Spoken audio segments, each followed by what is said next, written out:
Well, hello there, it's only me, Leonard Wells, broadcasting as usual from Studio B here in the Giggle Mill in Haslingden, north of Manchester in the UK.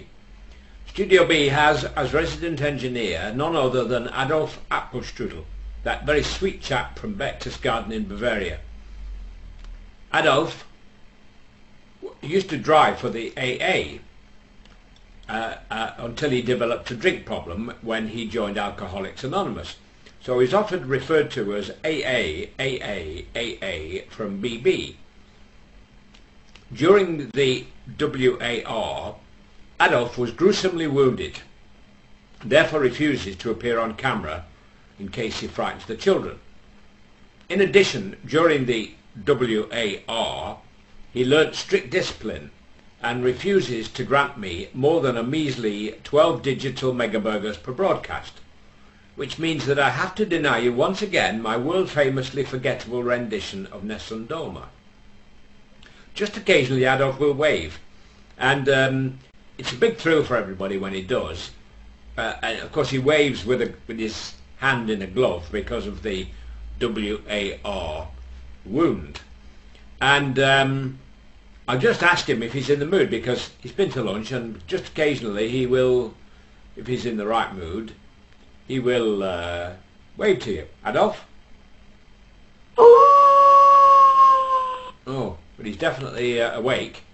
So we'll just ask him. Any chance you might want to wave to the audience today? Oh, definitely not, he says. Oh, he's had a skinful. So he's feeling like a really horsey today, he says. So I have 3 little tales this afternoon, all concerning psychiatrists for some strange reason. And that'll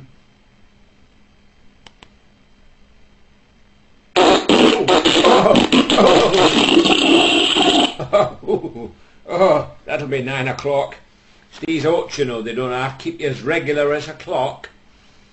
In my first little tale, a wife drags her very reluctant husband along to a psychiatrist, and she says to him, "Doctor, you've got to fix this." She said, "I can't sleep at night. My husband thinks he's a refrigerator." So the psychiatrist says, "Well," he said, "that's not a problem, I'll fix that." He said, "But why can't you sleep?" She said, "Because he sleeps with his mouth open, and the light keeps me awake." Thank you. In the second one, a Jewish chap goes to see a psychiatrist, and as you know, Jewish mothers are famous for taking care of their sons and being proud of their sons and so on. And he says to the psychiatrist, he said, Doctor, he said, "I'm sure I've got a mother complex." He said, "Because, as well as a sleep problem," he said, "because every time I go to sleep I dream everybody I meet looks like and sounds like my mother." So the psychiatrist says, "Well," he said, "that's not much of a problem." He said, "Tell me more about it." He said, "Well, in the dream," he said, "just as I fall asleep, I start seeing these people who look like my mother, and they all talk like my mother." He says, "And I wake up, in a sweat and a panic, and I rush downstairs for a cup of tea and a slice of toast." So the psychiatrist looks at him and said,